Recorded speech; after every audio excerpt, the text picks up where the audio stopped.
चलिए आज हम लोग देखेंगे वृत्त के कोणों से संबंधित प्रश्न। वृत्त के कोण का मान ज्ञात करिए। ठीक है, यहाँ पर देखिए एक प्रश्न है ना। यहाँ पर ये क्या है, ए बी क्या है, जीवा। ए बी क्या है, जीवा है ना।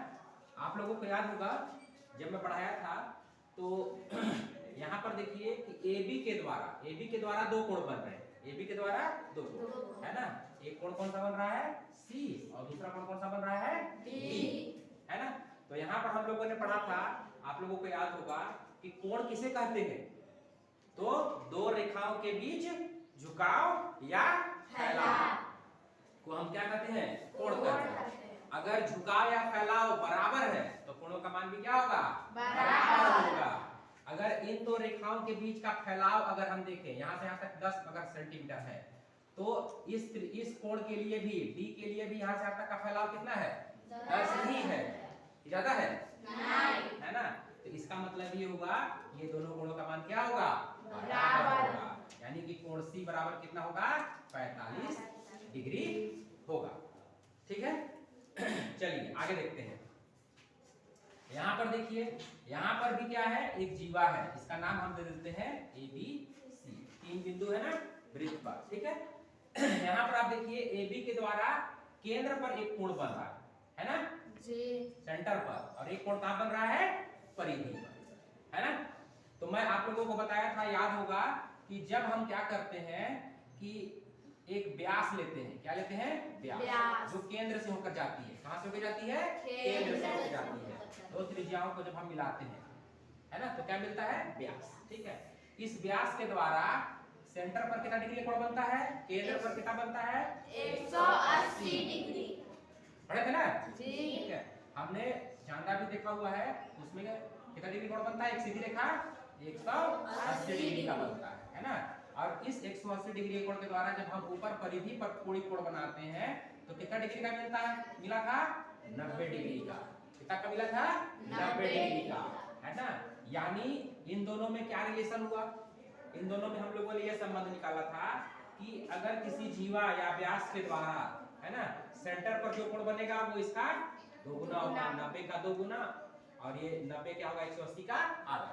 मतलब हम लोगों ने यहाँ पर क्या सीखा था कि परिधि के कोण और केंद्र के कोण में आधा और दो गुना का संबंध होता है। कितने का, आधा और दो गुना, है ना। अगर ऊपर वाला 90 है तो केंद्र का कितना होगा, 2 गुना होगा। अगर यहाँ पर केंद्र पर कोई कोण है तो परिधि पर बना कोण का मान कितना होगा, आधा, है ना। केंद्र मतलब क्या होता है, सेंटर, है ना।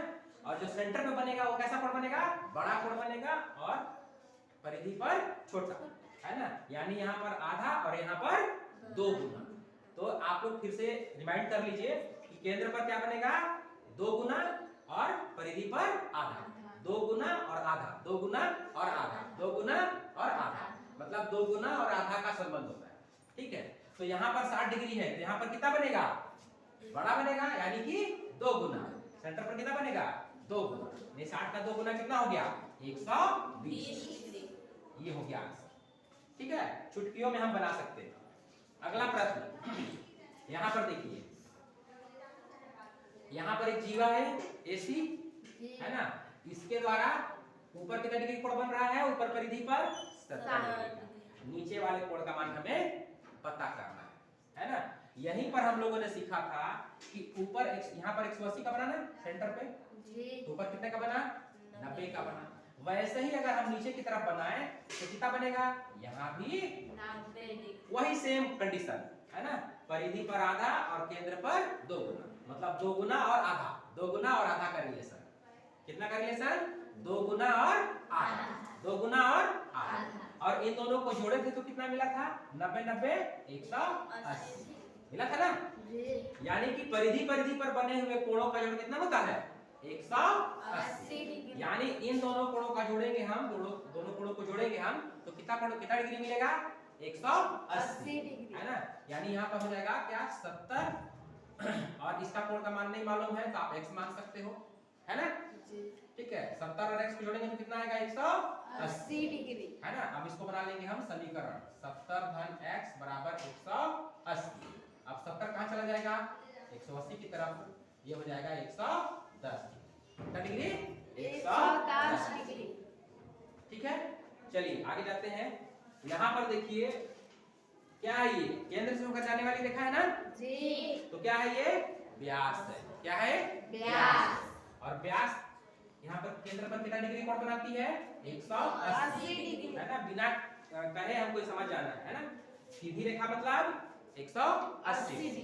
ठीक है। तो हमने पढ़ा ना दो गुना और आधा का संबंध, दो गुना और आधा का संबंध। यहाँ दो गुना रहता है कितना होगा आधा होगा 180 बटे 2 यानी कि 90 डिग्री। आई बात समझ में। यहाँ आते हैं, ये कैसा यहाँ पर देखिए आपको दो आकृतियां दिखाई दे रही है। एक तो वृत्त है और दूसरा क्या है, अंदर एक चतुर्भुज है। अंदर क्या है एक चतुर्भुज है। यहाँ पर हम लोग क्या करेंगे एक विकर्ण खींच लेंगे। क्या खींच लेंगे विकर्ण मतलब यहाँ पर वृत्त के लिए क्या हो गया जीवा, वृत्त के लिए क्या हो गया ये जीवा है ना। व्यास के अलावा जो भी रेखा हम खींचते हैं वो क्या कहलाता है जीवा है ना। और ये चतुर्भुज के लिए विकर्ण, चतुर्भुज के लिए विकर्ण और वृत्त के लिए जीवा, चतुर्भुज के लिए विकर्ण और वृत्त के लिए जीवा। ठीक है ना।